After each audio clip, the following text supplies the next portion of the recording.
Quiero invitarte a que me acompañes a la segunda carta de Pablo a los Corintios, capítulo 6. Veo por allí a José Salido. Hijo, bienvenido. Segunda de Corintios, capítulo 6. Y en esta mañana vamos a estar viendo los versículos del 3 al 10. Y dice así la palabra del Señor. Segunda de Corintios 6, versículo 3.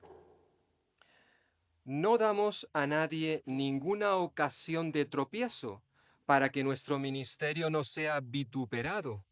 Antes bien, nos recomendamos en todo como ministros de Dios, en mucha paciencia, en tribulaciones, en necesidades, en angustias, en azotes, en cárceles, en tumultos, en trabajos, en desvelos, en ayunos, en pureza, en ciencia, en longanimidad, en bondad, en el Espíritu Santo, en amor sincero, en palabra de verdad, en poder de Dios, con armas de justicia a diestra y a siniestra, por honra y por deshonra, por mala fama y por buena fama, como engañadores, pero veraces, como desconocidos,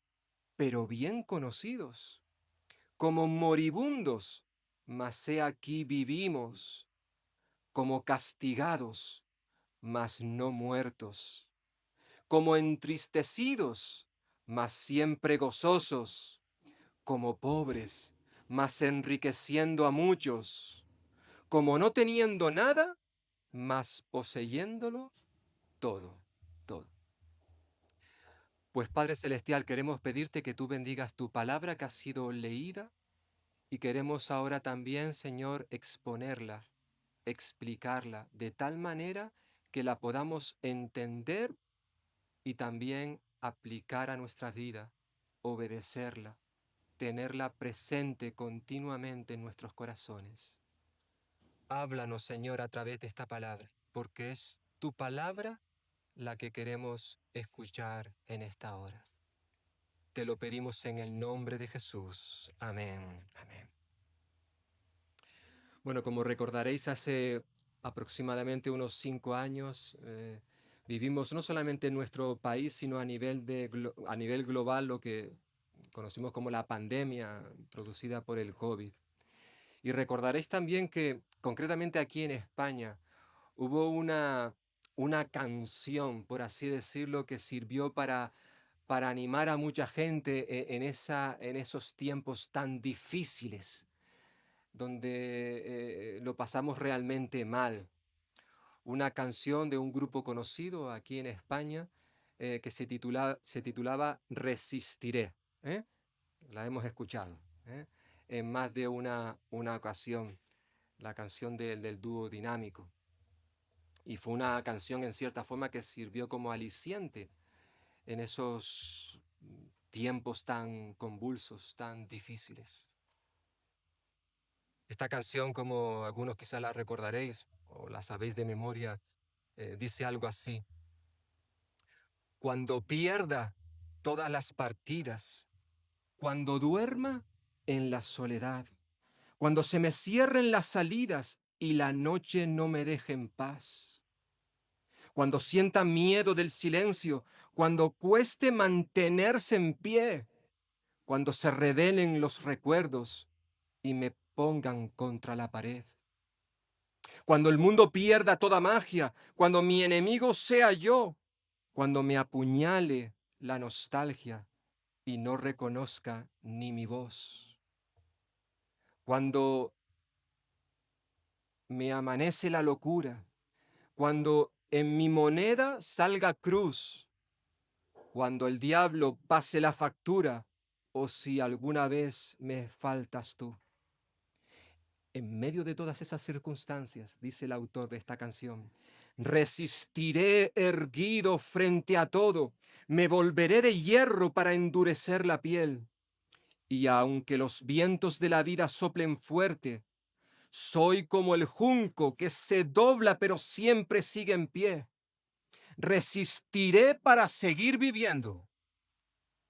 Soportaré los golpes y jamás me rendiré. Y aunque los sueños se me rompan en pedazos, resistiré, resistiré. ¿Eh? Está la canción que mucha gente en nuestro país, de manera especial, en medio de la pandemia, en medio de la dificultad, del sufrimiento. No cabe duda que hubo mucho sufrimiento, ver a muchos seres queridos partir y en muchas ocasiones ni siquiera acompañarles al cementerio porque estaba prohibido. Fueron días, no cabe duda, de adversidad. Y mucha gente se agarró a lo que podían para resistir en medio de tanto dolor. Obviamente, el que compuso esta canción quizás pensaba en lo que él o ella podía hacer en medio de las pruebas. El apóstol Pablo fue un hombre que sabía perfectamente lo que era resistir en medio de la adversidad. Mantenerse en pie cuando el peso era tan grande que se veía aplastado, tan estrujado, pero a pesar de eso, se mantenía en pie. Pero no era porque Pablo tuviese las capacidades, las habilidades innatas que le permitían vivir esta situación de esa manera, sino porque realmente, como él nos va a recordar en esta mañana, él tenía a alguien a su lado que le ayudaba en todas esas circunstancias. Como dijimos al inicio de la serie de predicaciones basadas en la carta que estamos viendo, en este libro Pablo de manera más clara, más abierta y más sinceramente que en otras de sus cartas, él expone el tema, el asunto del sufrimiento, de las dificultades en la vida cristiana. Encontramos hasta tres listas donde Pablo narra, expone sus experiencias dolorosas. Pero no lo hace con el propósito de quejarse, que le podamos mirar y decir, pobrecito, mira lo que está pasando. No, él no comparte con nosotros estas situaciones para esto, sino para hablarnos del consuelo, de la esperanza, de la confianza que tenía depositada en Cristo Jesús. Ya hemos visto una de esas listas en el capítulo 4, versículos 7 al 12. En esta mañana vamos a ver esa segunda lista y más adelante en el capítulo 11 veremos esa tercera lista que Pablo comparte su sufrimiento. En cierta forma, el apóstol Pablo, lo vimos en la primera carta, él compara la vida del creyente a una carrera en el mundo del atletismo, ¿verdad? Una carrera en la cual todos queremos llegar hasta la meta, hasta el final.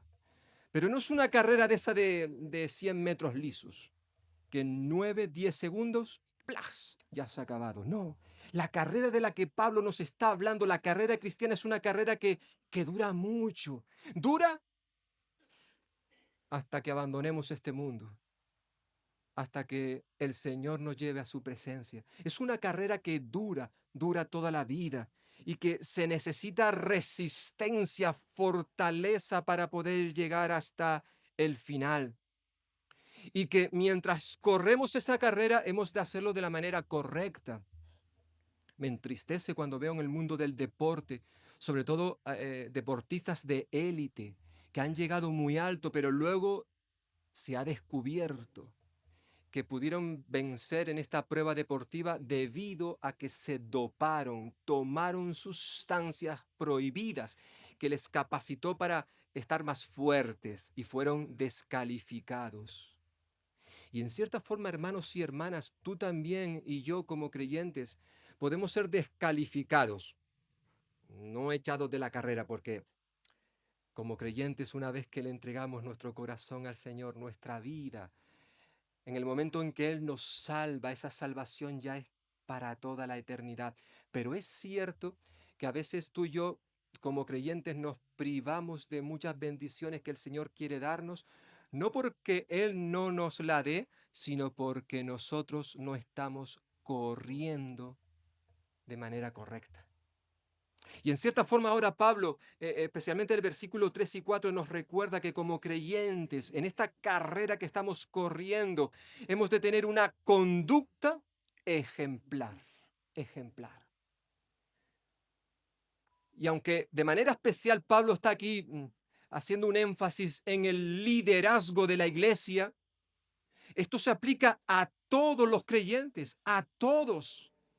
Tú y yo en el lugar donde el Señor nos ha puesto, hermano y hermana, hemos de tener una conducta, un comportamiento ejemplar de tal manera que nadie nos pueda acusar de que somos unos hipócritas, de que aquí decimos una cosa y fuera de aquí vivimos otra.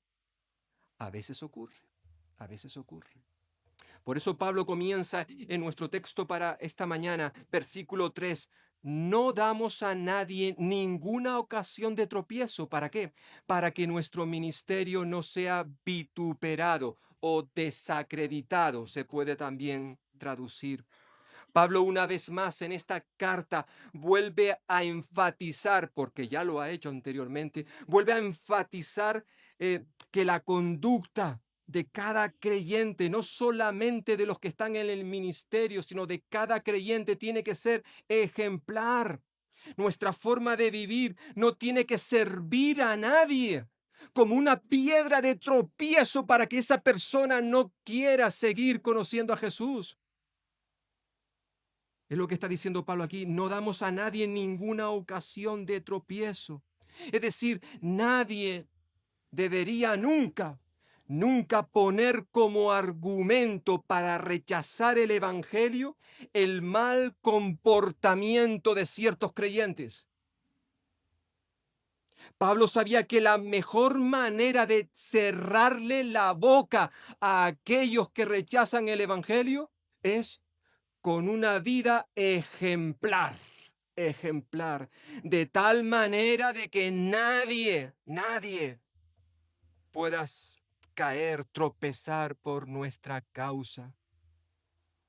Pablo está recordándonos la importancia de la ejemplaridad en los hijos de Dios, de que tengamos una conducta intachable, intachable, que no seamos personas que hablan de Cristo aquí, pero no lo encarnan, de tal manera que una vez que salimos de aquí, como a veces yo he escuchado a lo largo de mi vida como creyente, personas que me dicen, "Shh, no mezclemos las cosas del domingo de lo que sucede el resto de la semana". Terrible que un creyente pueda hablar así. En cierta forma es un creyente que tiene una doble identidad, como si eso fuera posible. No, no. Aunque no nos demos cuenta, hermanos y hermanas, la gente que nos rodea, ya sea familiares, vecinos, compañeros de trabajo, las personas que viven a nuestro alrededor, nos están observando. Nos están observando, aunque no nos demos cuenta. Y están observando la manera en que vivimos como cristianos. ¿Por qué? Porque en cierta forma también están buscando la ocasión, la excusa perfecta para decir, son iguales que nosotros. Visten como nosotros, hablan como nosotros, mienten como nosotros, roban como nosotros. Y eso es terrible. Por tanto, ellos están observando, a ver por dónde nos pueden pillar. Pablo dice que él, con su equipo pastoral, con su equipo de misioneros, no le damos a nadie, dice el texto, mirad el texto, versículo 3, a nadie ninguna ocasión de tropiezo. ¿Por qué Pablo estaba tan preocupado en no hacer tropezar a nadie? Lo dice en este versículo, versículo 3. ¿Para qué? Para que nuestro ministerio no sea desacreditado. La conducta de un creyente nunca puede ser un obstáculo, una piedra para que la obra del Señor deje de avanzar. Y yo me pregunto, hermanos y hermanas, ¿realmente esto nos preocupa? ¿Estamos tú y yo viviendo cada día de tal manera que no seamos piedra de tropiezo para otras personas? A veces olvidamos que nuestros actos, nuestras acciones hablan más fuerte que lo que decimos, que lo que hablamos. Tristemente a veces eso ocurre en mi vida y también puede ocurrir en la tuya, ¿a que sí? Con nuestros labios decimos una cosa, pero vivimos de otra manera. Y lo que estamos haciendo, eso grita más fuerte que nuestras palabras, que nuestras palabras. Qué pena que a veces eso ocurra en el seno de la iglesia. Yo recuerdo cuando era un adolescente, tendría 13, 14 años aproximadamente. Imaginaros que los jóvenes de esta iglesia organizan un campeonato con las iglesias de alrededor, campeonato de fútbol. ¿eh? Participamos, competimos con otras iglesias, vienen los jóvenes y no jóvenes creyentes y también invitamos incluso a jóvenes no creyentes para que participen y así podemos hablarles del Señor. Y Gersón me dice, Benjamín, ¿tú puedes jugar de portero? Si hay que hacerlo, se hace. Yo me pongo de portero. Y de repente estamos jugando un partido con un equipo de Tomelloso. Hay creyentes y no creyentes. Y de repente yo veo desde mi portería que alguien le da una patada a Alonso, a una de nuestras ovejitas. Yo salgo de la portería corriendo como una flecha y cojo al chico que le ha dado una patada a Alonso y le pego 4 guantazos, bien dados. Lo que luego hace que otro de los jóvenes del otro equipo vengan y me pega a mí.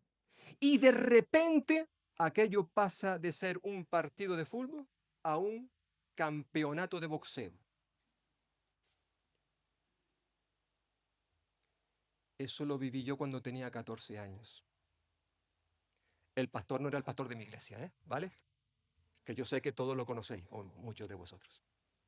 Era de otra iglesia, que evidentemente se ofendió de que alguien le diera una patada a uno de sus jóvenes y él salió y empezó a pegarle al otro joven y ahí se armó una. Era un campeonato que habíamos organizado para evangelizar. ¡Qué bien lo hicimos! ¡Oh! ¿Cuántos se convirtieron aquel día? No tengo ni idea. Pero no cabe duda que el testimonio, la conducta que dimos aquel día, todos los creyentes, todos, fue terrible, terrible. Hace más de 40 años de aquello y me acuerdo como si fuera ayer. Yo era un adolescente, pero yo sentí una vergüenza. Digo, pero ¿qué estamos haciendo? Y hermanos y hermanas, eso puede seguir ocurriendo en el día de hoy, que tú y yo hagamos cosas que evidentemente sirvan como piedra de tropiezo para que aquellas personas que nos conocen, quizás les hemos hablado del Señor, pues ellos digan, wow, si estos son iguales que nosotros, no vale la pena venir aquí. No hay ninguna diferencia. Pablo se presenta como un ejemplo a imitar. No damos a nadie ninguna ocasión de tropiezo. ¿Para qué? Para que nuestro ministerio, la proclamación del Evangelio no sea vituperado, desacreditado. Y sigue diciendo versículo 4, antes bien, qué bonita esta expresión, antes bien nos recomendamos en todo como ministros de Dios, en mucha paciencia. En mucha paciencia. En cierta forma, esta palabra va a servirnos como una especie de paraguas debajo del cual se van a refugiar todas las demás cosas que va a decir a continuación. Pablo, todo lo que tenía que afrontar en su vida como creyente, él lo pudo hacer debido a la mucha paciencia, no un poco, mucha, dice el texto, mucha paciencia. Es una palabra que expresa la idea de perseverar, de mantenerse firme, en pie, a pesar del peso que hay en mí, que me está aplastando, pero yo continúo firme. En cierta forma, es esta la idea que transmite la palabra griega que aparece aquí, la paciencia.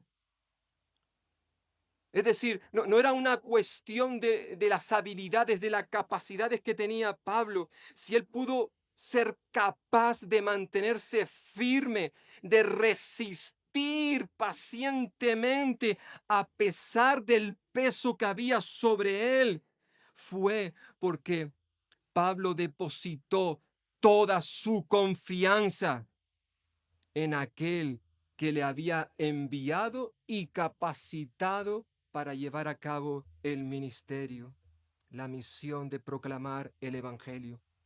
Es por eso que Pablo pudo soportar todo aquello, todo lo que va a decirnos a continuación. Y se presenta como un ejemplo, como un modelo. Nos recomendamos. Si alguien quiere saber cómo vivir la vida cristiana en medio de sufrimiento, Pablo está diciendo, miradme a mí. Oh, qué fuerte, ¿eh? Ya en la primera carta dijo, imitadme a mí. ¿Soberbia? ¿Orgullo? ¿Un engreído? No.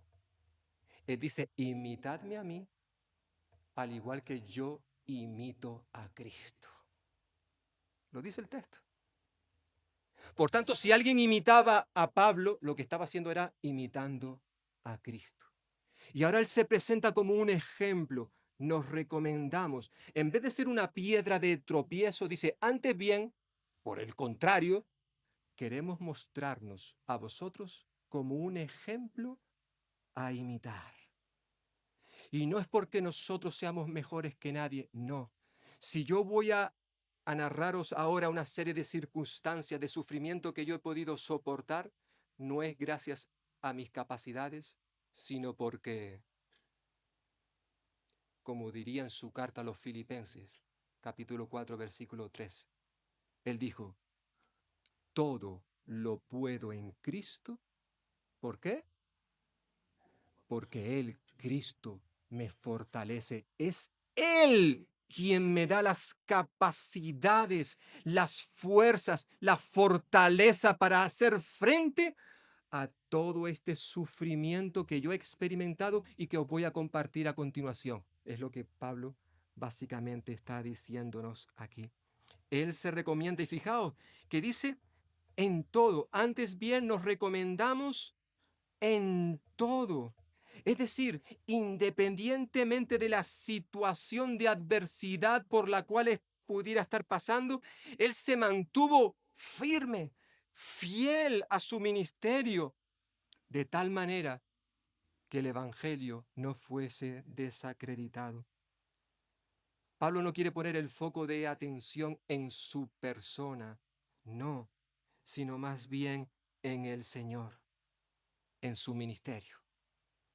Y para ello presenta un catálogo de adversidades que tuvo que enfrentar. Y este catálogo que tenemos desde el versículo 4 al final hasta el versículo 10, podríamos dividirlo en tres grupos, Y cada grupo tiene 9 cualidades, que también luego se pueden dividir estas, pero no lo vamos a hacer si no, estaríamos mucho tiempo. Pero sí me gustaría al menos dar unas pinceladas en cuanto a estos tres grupos, esta serie de adversidades por las cuales Pablo tuvo que pasar, enfrentar y que además se las expone como un ejemplo a imitar. Mira todo lo que yo he pasado. ¿Lo habéis visto? Pude superarlo, no por mis capacidades, sino por lo que Cristo hizo en mí. Y ahora quiere que tú y yo le imitemos, ¿verdad? El primer grupo la podríamos tener o titular como las adversidades inevitables, versículos 4 y 5. En este primer grupo, vemos, como ya hemos dicho, 9 situaciones de dificultad vividas en primera persona por Pablo. Las 3 primeras hablan de una situación de aflicción general, es decir, que todos podemos experimentar, independientemente de que seamos creyentes o no lo seamos. Menciona, versículo 4, las tribulaciones, las necesidades y las angustias. Tribulaciones, ya una palabra que hemos visto anteriormente, una palabra que habla de vivir bajo presión, estrujado por las circunstancias que me rodean, comprimido, ¿eh? Tribulaciones, necesidades, también puede ser traducida por dificultades. Está hablando de situaciones inevitables que vienen a nuestra vida.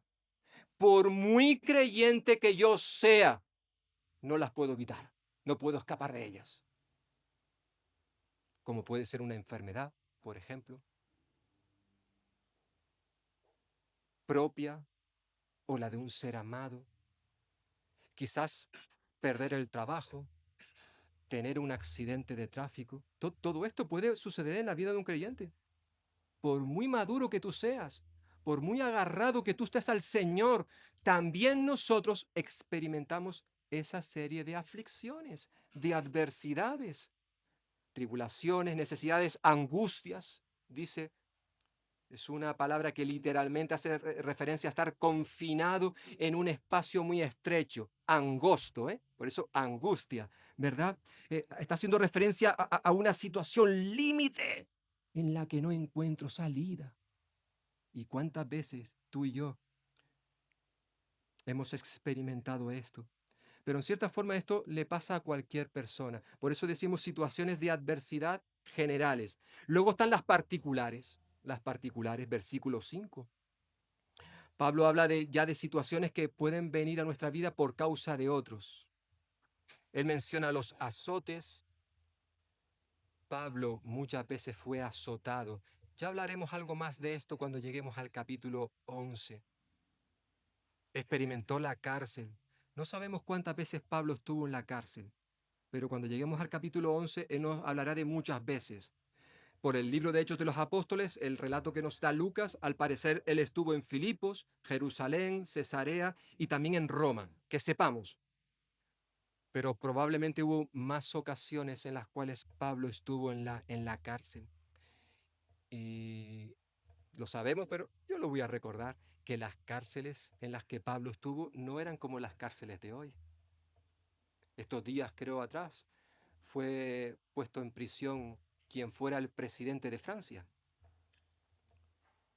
Y iba a decir la celda, no, la habitación que le van a dar a él, evidentemente, no tiene de todo. Expresidente tiene que tener un protocolo de seguridad en la cárcel y por tanto va a estar de lujo.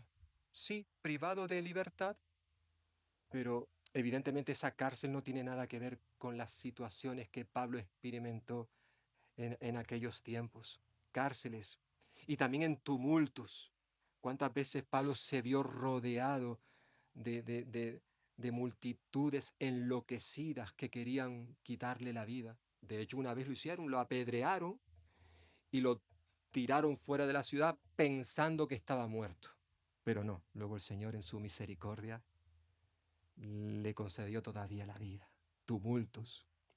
Pero luego habla ya de situaciones de aflicciones ministeriales. Es decir, hay unas generales que esto le pasa a toda persona, creyente o no creyente. Hay unas particulares que vienen en la vida del creyente, pero luego hay otras que más bien son situaciones de adversidad que vive aquel creyente, aquel hermano y hermana que quiere vivir comprometido con el Señor, que quiere ser fiel a su palabra.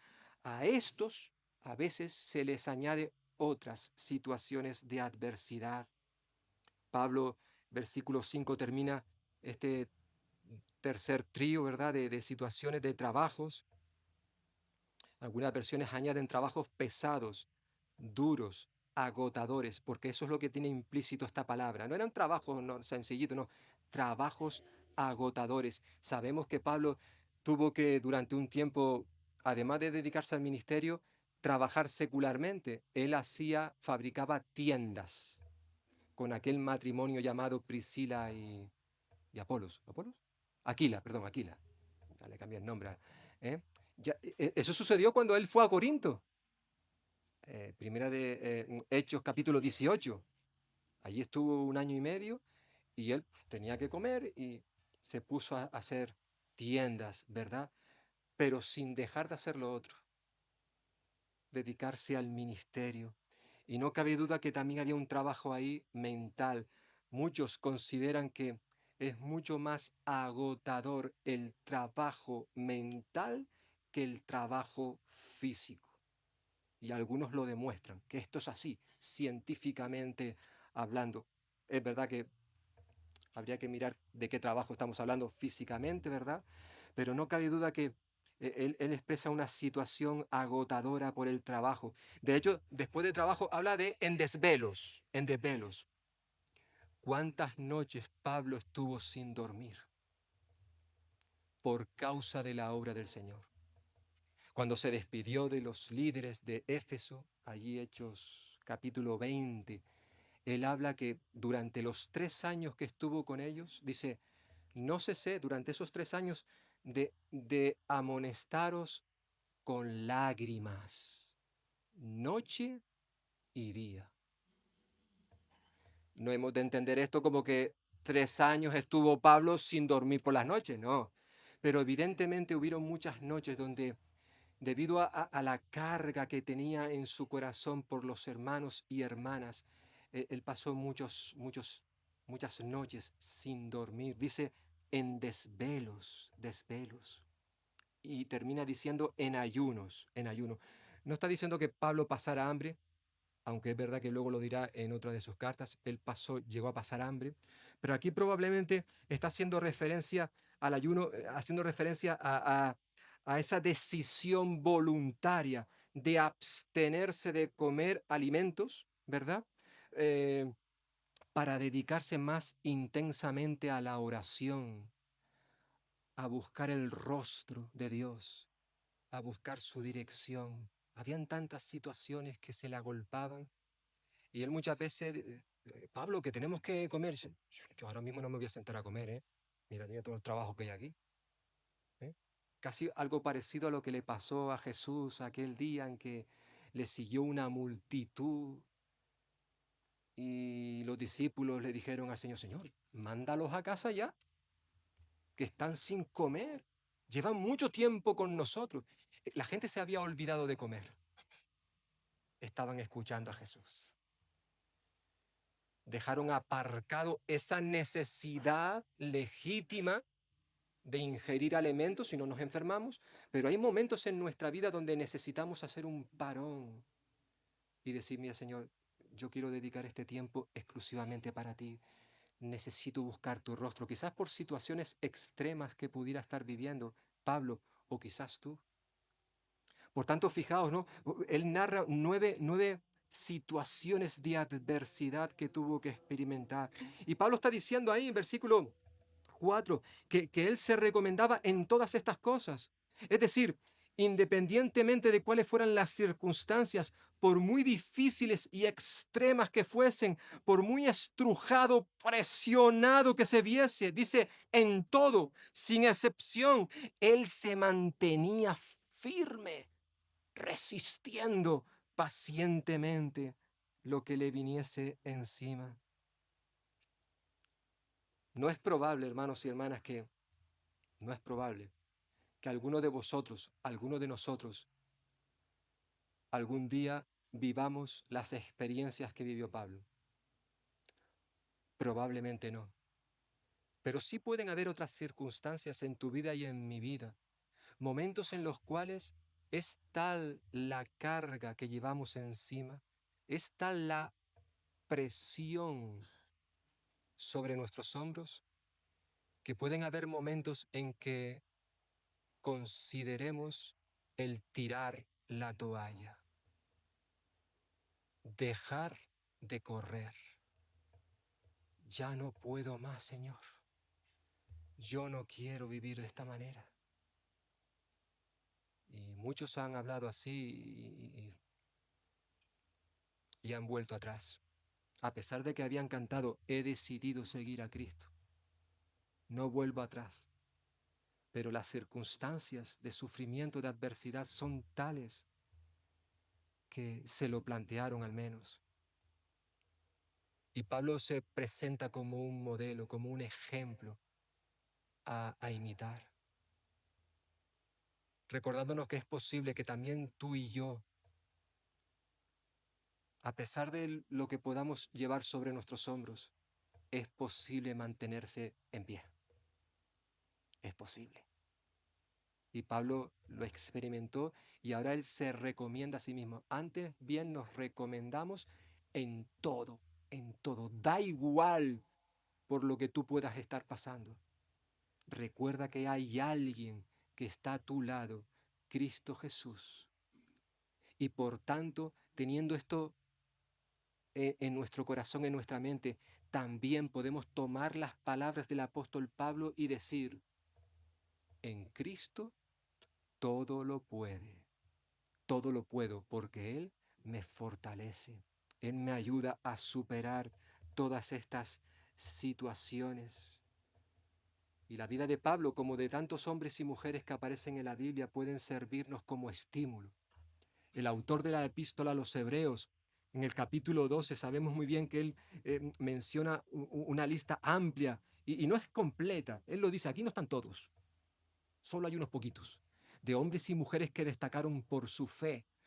Hebreos capítulo 11, luego pasa al capítulo 12 y comienza diciendo el autor de esta epístola, por esto nosotros teniendo alrededor nuestro tantas personas que han demostrado su fe, dejemos a un lado todo lo que nos estorba, todo, y el pecado que nos enreda, y corramos con paciencia la carrera que tenemos por delante.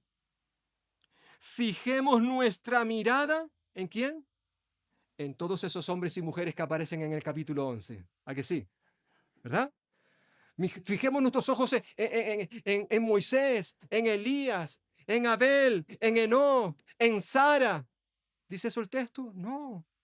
Dice, a pesar de esta nube de testigos preciosos, maravillosos, que son unos ejemplos para nosotros, claro que sí, pero dice el autor de esta epístola, que pongamos nuestros ojos no en ellos, sino en Jesús, pues de Él procede nuestra fe y Él es quien la perfecciona. Y añade, Jesús soportó la cruz sin hacer caso de lo vergonzoso de esa muerte. ¿Por qué? Porque sabía que después de su sufrimiento tendría gozo y alegría. Y de igual manera, hermanos y hermanas, tú y yo, el Señor nos dice que podemos hacer lo mismo, que independientemente del sufrimiento, las circunstancias que ahora mismo podamos estar viviendo, hemos de mirarle a Él. Hemos de seguir confiando, depositando nuestra esperanza en Cristo Jesús. Es posible hacerlo y no ser aplastado, y no ser aplastado. Pablo a continuación, después de esas adversidades inevitables, versículos 4 al 5, habla de las cualidades espirituales que también se reflejaron en su vida y que le permitieron hacer frente a toda esa adversidad. Como hemos dicho, después de mencionar en el primer grupo las 9 situaciones de adversidad que son inevitables. Mientras vivamos en este mundo, Pablo ahora presenta un segundo grupo de 9 cualidades espirituales que le permitieron mantenerse firme a pesar de las situaciones difíciles. Y también en estas, Pablo se recomienda. El versículo primero que vimos, en cierta forma lo engloba todo. Versículo 4. Antes bien, nos recomendamos en todo lo que va a venir a continuación. Él también era un ejemplo, versículos 6 y 7, en pureza, en conocimiento o en ciencia, en tolerancia o paciencia, o longanimidad, depende de la versión, en bondad, en el Espíritu Santo, en amor sincero, en palabra de verdad, en poder de Dios y con armas de justicia a diestra y a siniestra. Es decir, todas estas cualidades que deben de reflejarse en la vida de todos los creyentes, no solo las hemos de mostrar en un contexto eclesial, sino también en cualquier lugar, cuando estamos con la familia, en el lugar de trabajo, en el lugar de estudios. Y yo me pregunto si se nos conoce a nosotros como personas que manifiestan estas cualidades. Se nos conocen como personas que manifestamos la pureza, hemos mencionado en primer lugar. Somos personas de un corazón limpio, nuestra forma de hablar, nuestra forma de pensar, nuestra rectitud moral, nuestra sexualidad, como hablábamos la semana pasada. Manifestamos esta clase de pureza, de limpieza. El apóstol Pablo, cuando le escribe a Timoteo, le dice: Timoteo, tú tienes que ser, a pesar de que eres joven, ninguno tenga en poco tu juventud, dice, sino sé ejemplo de los creyentes. Pero esto no solamente es para Timoteo porque era joven, no, eso es para cada creyente. Hemos de ser ejemplos a otros creyentes en palabra, en conducta, en amor, en espíritu, en fe, en pureza. Primera de Timoteo 4:12. Tú y yo tenemos que manifestar estas cualidades que la palabra de Dios nos expone para que los que nos rodean no puedan ver nada en nosotros que sirva como piedra de tropiezo. No solamente en pureza, sino también en conocimiento. Y aquí no está haciendo referencia a un conocimiento intelectual, académico, sino más bien un conocimiento de la palabra de Dios, del Evangelio de Cristo Jesús. Es triste cuando hay hermanos y hermanas que llevan toda la vida en la iglesia, que han escuchado muchísimo a lo largo de sus años, pero no tienen un conocimiento profundo de la palabra de Dios. Se han estancado, se han relajado. Que sean otros los que se formen. Qué triste. Pablo era un ejemplo en cuanto al conocimiento de la palabra de Dios. Dice también en longanimidad o en paciencia. Está hablando de esa capacidad de soportar, de tolerar pacientemente y largamente incluso a esas personas que nos desprecian. Que podamos mantener el autocontrol. Me gustaría decirle 4 cosas bien dichas a este tipo. Pero tú dices, no, yo quiero ser un ejemplo en paciencia, en longanimidad. Tengo autocontrol. Además, en bondad, dice, o amabilidad puede ser traducido. Pablo, escribiendo a los filipenses, decía que vuestra gentileza, vuestra amabilidad o bondad sea conocida de todos los hombres. Que la gente pueda decir, este cristiano, hay cosas que yo no estoy de acuerdo de la Biblia, pero este cristiano, qué amable es, qué persona más bondadosa. ¿Eh? Qué hermoso. Además, se recomendaba en el Espíritu Santo, una expresión que puede parecernos fuerte, pero básicamente lo que Pablo está recordándonos aquí, versículo 6, es que la fuente de donde venían todas estas cualidades era el Espíritu Santo. Ya él en el capítulo anterior, versículo 5, versículo 18, capítulo 5, versículo 18 nos dijo que todas estas cosas provienen de Dios. Todo lo bueno proviene de Dios realmente. Y termina diciendo en amor sincero, versículo 6, escribiendo su carta a los romanos, Pablo dice que vuestro amor sea sin fingimiento, es decir, sin hipocresía, que sea un amor auténtico.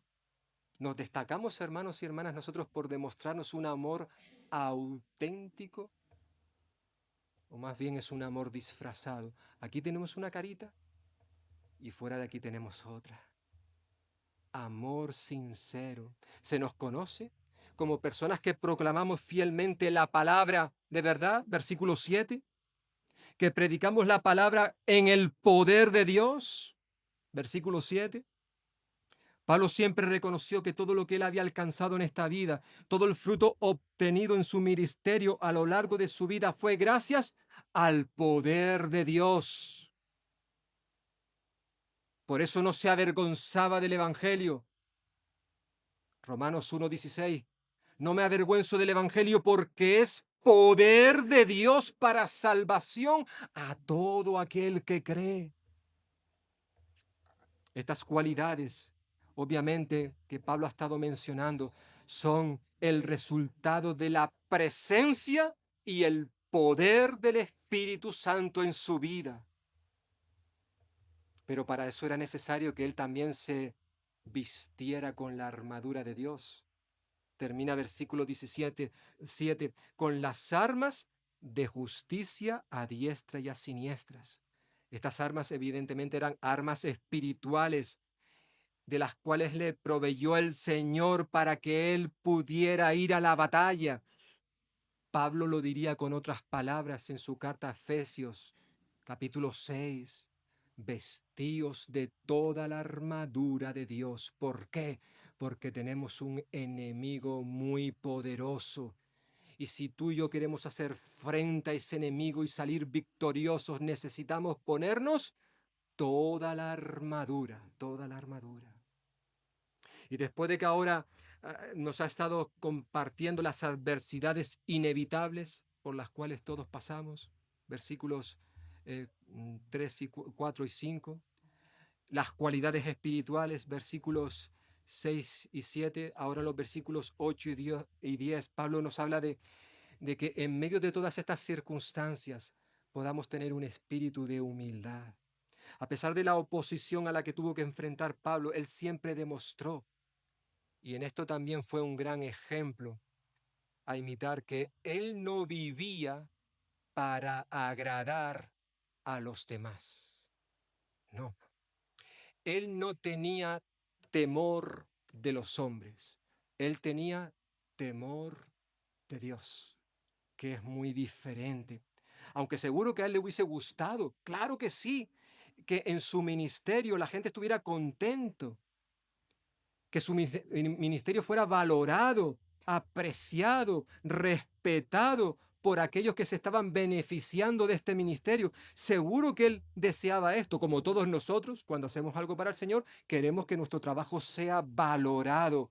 Sin embargo, su preocupación mayor no era tanto esto, sino más bien lo que él más anhelaba era tener el visto bueno, la aprobación del Señor.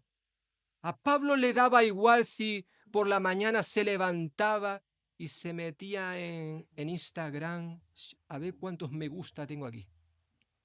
A él le daba igual eso, lo que otros pudieran pensar de él. Pablo era consciente de que en el desarrollo de su ministerio, claro que sí, iba a recibir, como se suele decir, una de cal y otra de arena. Por eso en los versículos 8 al 10 expone una serie de contrastes que caracterizaron su ministerio. Y también se recomendaba para estas cosas. Dice, por honra, versículo 8, por honra y por deshonra, por mala fama y por buena fama, como engañadores, pero veraces. Es decir, Pablo no tenía ninguna duda en que su ministerio a los ojos de Dios era un ministerio honroso, aunque algunos por allí no le consideraran digno de tal honor. Pero lo que otros pensaran, a Pablo no le quitaba el sueño, no le quitaba el sueño. Que tuviese fama o no tuviese fama, eso era lo de menos. Él sabía que no era posible complacer a Dios y complacer a los hombres al mismo tiempo. No es posible. A veces tú y yo queremos hacerlo, tener a todo el mundo contento, pero eso no es posible. Pero eso no es posible. A él lo que realmente le preocupaba era honrar y servir con fidelidad a aquel que lo había llamado al ministerio. Por eso tenía como meta el ser un ministro veraz. Aunque algunos le acusaran de engañador, dice aquí el texto, pero era una persona que hablaba la verdad, era una persona honesta, íntegra, sincera. Pablo continúa diciendo, versículo 9, que también, aunque fuese un desconocido, era bien conocido, como moribundos pero llenos de vida, como castigados pero no muertos. Quizás esto de que era desconocido era porque, como vimos en el capítulo 3, a él le acusaron de que cuando iba por las iglesias no llevaba una carta de recomendación y Pablo decía, yo no la necesito, porque mi carta de recomendación sois vosotros. Y quizás muchos lo consideraban como un desconocido, aunque Pablo sabía que para los creyentes corintios él era bien conocido. Pero más aún, para Pablo lo más importante era que, aunque fuera un desconocido para otros, para Dios era un conocido. Dios le conocía. ¿Por qué? Porque Dios, nuestro amado Salvador, Jesucristo es el buen pastor y Él conoce a sus ovejas. Juan capítulo 10, te conoce a ti, me conoce a mí. Puede que otros no nos conozcan, que nos desprecien, no nos valoren, pero para Dios somos conocidos, claro que sí. Como moribundos, dice. Quizás algunos incluso apostaban, a Pablo le queda poco, y hacían apuestas entre ellos, a ver cuánto va a durar este hombre. Lo veían en la cuerda floja continuamente. De hecho, Pablo comienza esta carta, recordaréis, capítulo 1, diciendo que hubo un momento en su vida donde él perdió la esperanza de salir con vida. De aquí no salimos. Hasta él mismo lo reconoció. Pero sin embargo, aunque era considerado como un moribundo, estaba lleno de vida. Como castigados, versículo 9, pero no muertos. Muchas de las cosas que pensaban de Pablo, muchas de las cosas que le pasaban a Pablo, algunos consideraban que esto era como un castigo de Dios. Eso siempre ha ocurrido. Ya lo vimos en el libro de Job. Sus amigos creían que Job estaba sufriendo todo aquello por causa de algún pecado. Los amigos. Y quizás en el tiempo de Pablo algunos consideraban que lo que él estaba viviendo, tanto sufrimiento, era como un castigo de Dios, pero eso no era cierto. Dios no castiga a sus hijos, porque el castigo que merecían nuestros pecados lo llevó Cristo en la cruz. Lo que Dios sí permite en sus hijos es la disciplina. Y a veces Dios, como buen padre que es y nos ama tanto, a veces sí permite que seamos disciplinados. Pero siempre esa disciplina la ejerce Él con amor, siempre buscando un bien para nosotros. Por eso Él decía, como castigados, pero no, pero no muertos. Por tanto, Pablo, hermanos y hermanas, en medio de todas estas circunstancias, estos contrastes que él está presentando aquí, él no permitió que las opiniones de los demás condicionaran su ministerio. A veces tú y yo actuamos en base a lo que otros opinen y no tenemos en cuenta lo que opine el Señor de nosotros. Y hacemos esto o aquello si obtenemos una valoración de nuestros hermanos o de un familiar, de alguien que me respalde, cuando sabemos que Dios me está pidiendo que yo haga esto, pero nos condiciona la opinión de los demás.